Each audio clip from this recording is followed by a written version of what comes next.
Arjun is in a miserable position. That is not the position of Arjun, the person. That is the situation of entire mankind. That is the conflict that we all face daily, every day. So, first of all, it is not about Arjun and Krishna. It is not about two persons. Arjun and Krishna are both within us.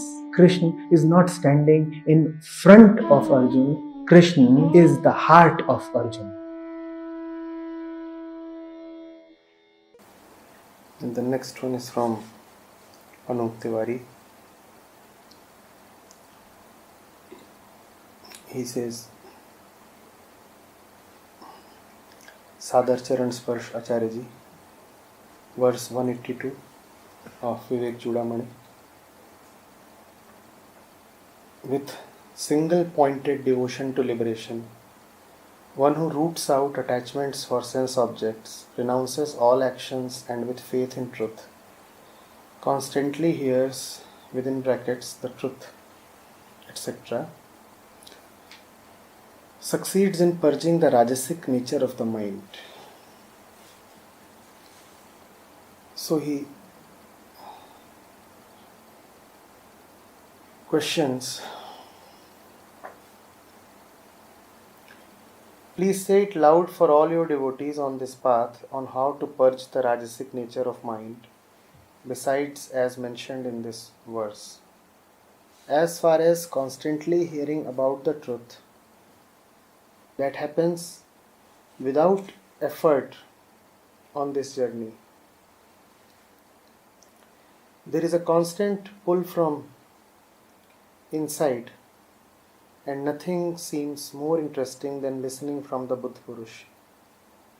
Please also advise about practicing and saying truth always, especially at work, etc.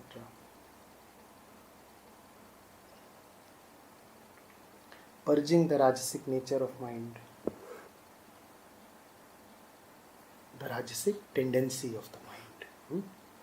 The nature of the mind is the Atman. The mind has no rajasic nature. Sat, Raj, Tam are not elements of nature. They are the attributes of Prakriti. They are called Guna. They are not Swabhav. They are Guna, attributes. So Rajas is a Guna, not, the mind does not have Rajasic nature. Now if you can see that, you don't need much more.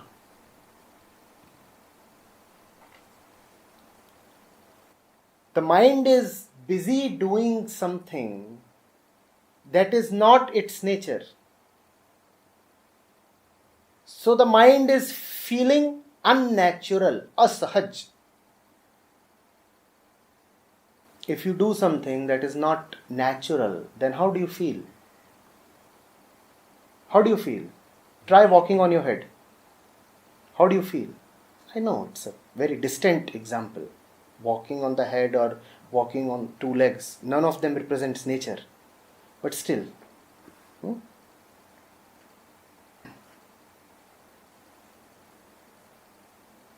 you get the pointer, don't you? If you walk on your head, how do you feel? Dizzy and stupid. You might have been indoctrinated into walking on head, but your entire system is telling you, son, something is just not right here. Even though you are busy convincing yourself that this is the holiest way of living. But the bad patch here is saying just another story.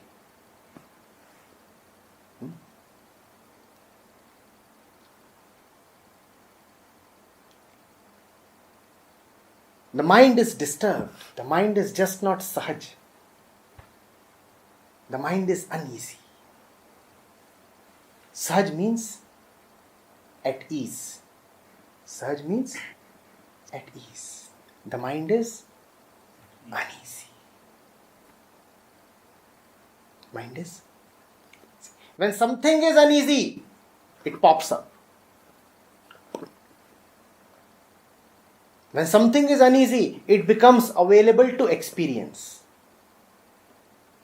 That which is uneasy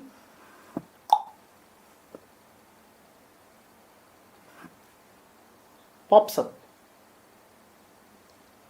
You have softwares, and the softwares are monitoring transactions.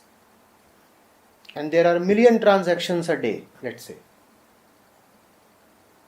Which ones pop up?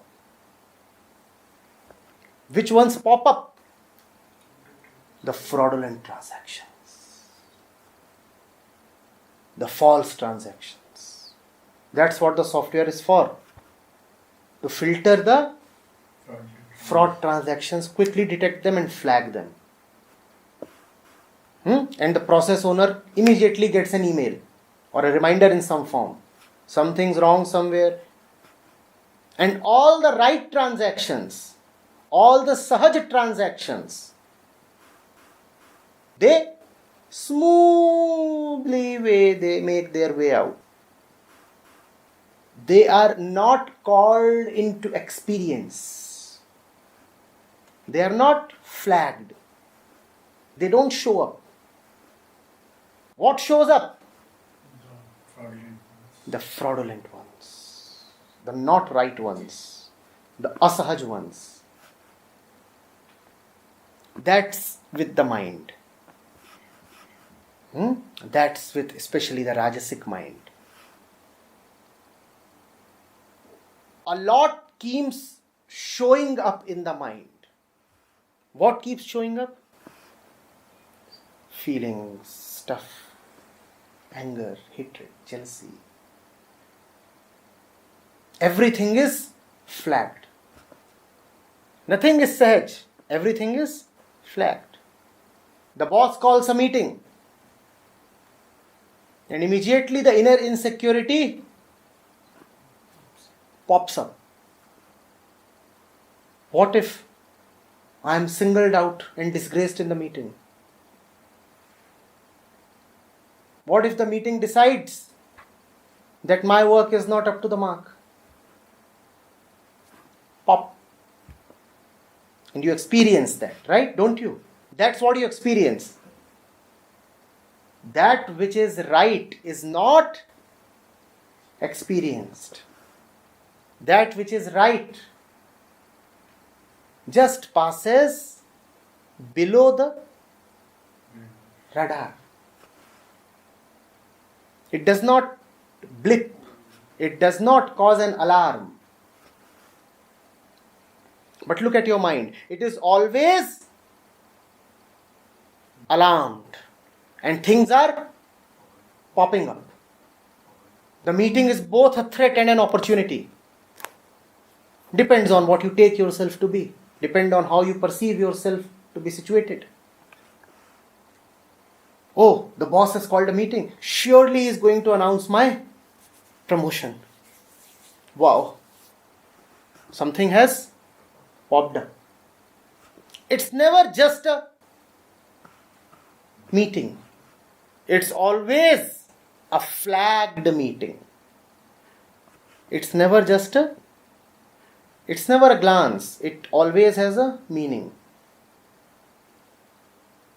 It's never an instruction. It is always loaded with intention. Is an instruction, a word, ever just an instruction or a word for you? Behind it you always perceive an intention. It's a trap, I know. He doesn't mean to just transfer me.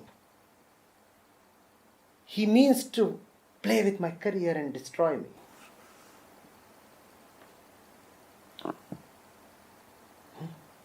It just pops up.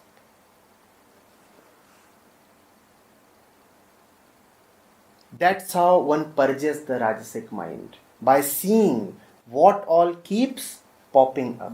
When something pops up, Anu, then you have two options. Either to chase that which has popped up, and you are chasing it, or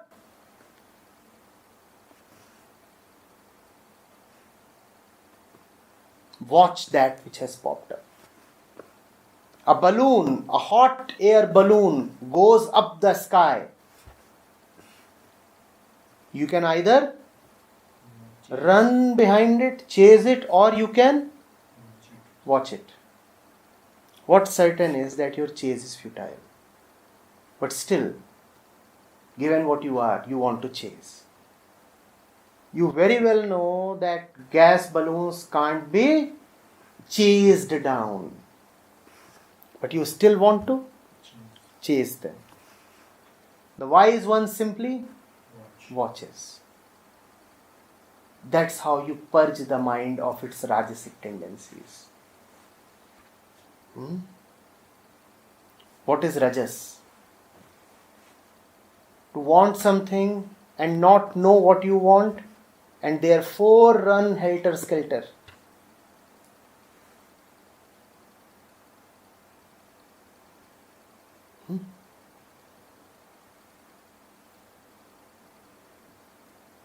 Rajas is like being thirsty and being blinded. Some very nefarious enemy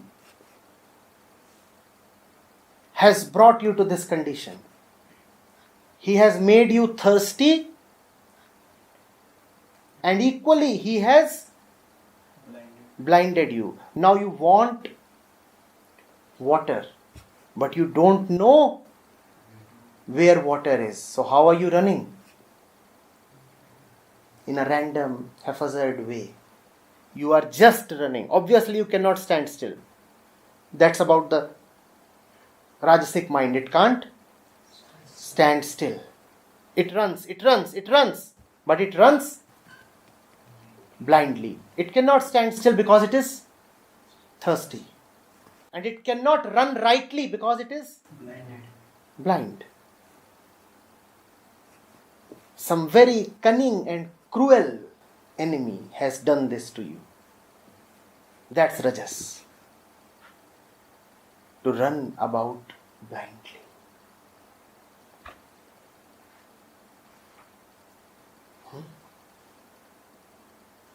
Some people call this blind running as a symptom of great motivation. The words ambition and motivation are very closely related to the rajasic state. Ambition, motivation, speed, achievement, target. You see how they can be directly mapped to thirst and blindness.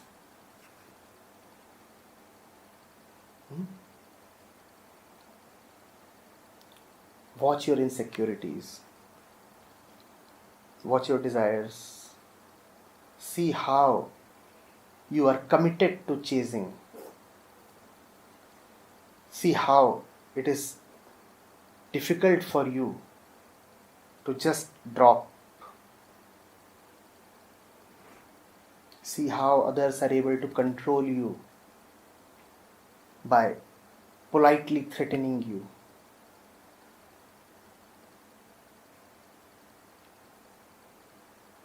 See how all this sophistication, civilization is just about pulling the strings gently. You are a puppet, but the strings are being pulled gently. And you call that civilization. You call that sophistication. Then you have said something about constantly hearing about the truth. No. You cannot hear anything about the truth. But you must hear as much as you can about the false, provided you do not start calling the false as the truth. Keep hearing about the false and remember that you are hearing about the false. The hearing is the truth, not that which you hear. The hearing is the truth, not that which you hear. That which you hear is obviously going to be false. Otherwise, how could you have heard it? You can only hear the small, the limited. You hear it and it's gone. You hear it because it has been worded. And how can you word the infinite?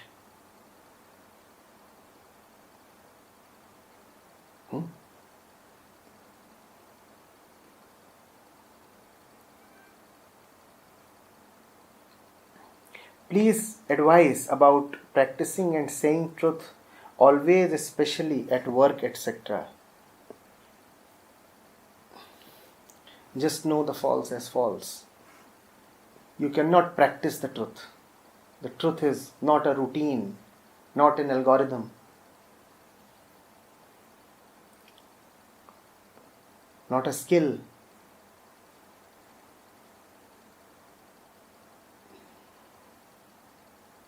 How will you ever practice the truth? But do practice to call the false as the false. That is the blessing of the truth. Don't try to do something with the truth. Just pray to be blessed by the truth.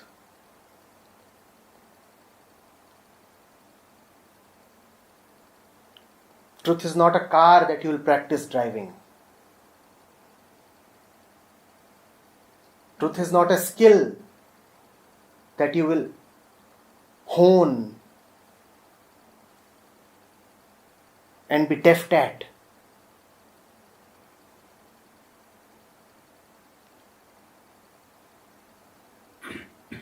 At work, there is falseness all around. Don't be co-opted. Always remember stuff for what it really is. Don't be sucked in. Don't go unconscious. Don't just start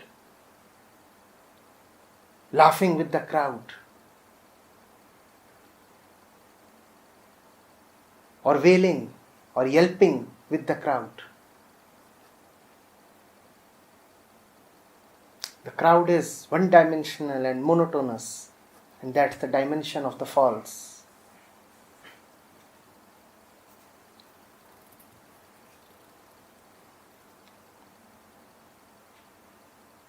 Don't feel an unholy urge to belong.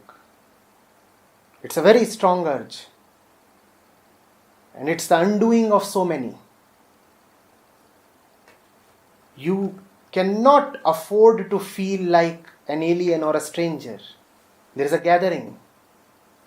It might be at the workplace or at a party or anywhere else. We just want to gather like people who are afraid of solitude.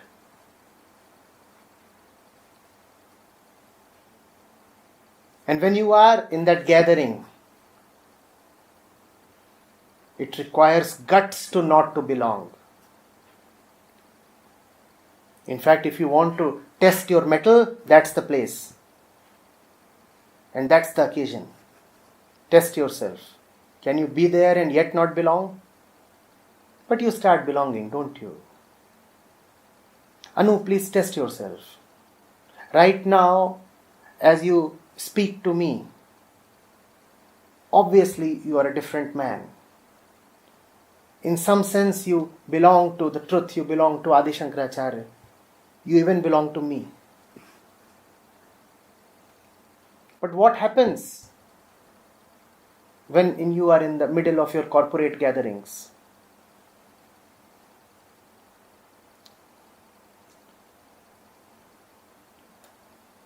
You must ask yourself, to whom do you belong? You must ask yourself, how can you flip loyalties so easily?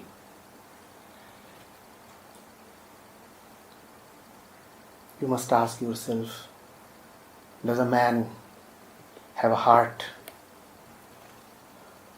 Is the heart something to be auctioned? You must ask yourself, if one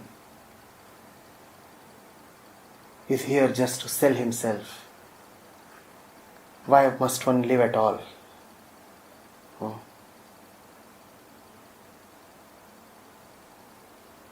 The market makes you inanimate. For the market you are a thing, a commodity. The market does not value consciousness. The market only values stuff, material. You must ask yourself, must I let myself become inanimate?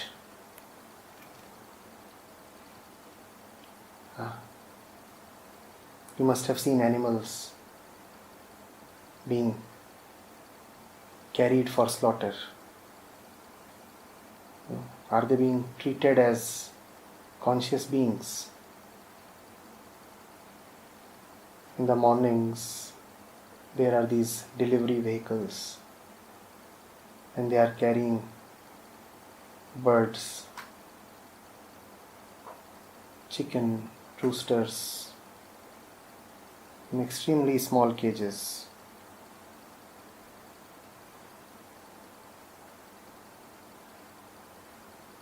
There is no odd one out there. Everybody belongs. The small cages, you can call them pigeonholes. They are all of set sizes,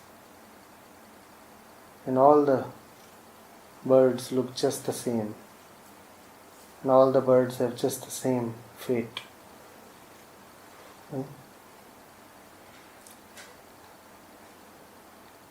And then you also look at office cabs traveling on the same road at the same time in the morning. It's a 10-seater. Exactly 10 of them are seated and they are being carried away, and there is no odd one out, and there is great conformity, and all of them just belong there, just like the birds belong to the cages.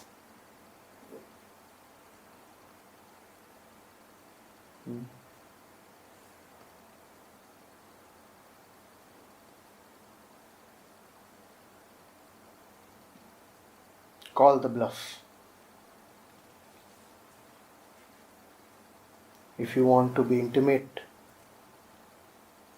to the truth,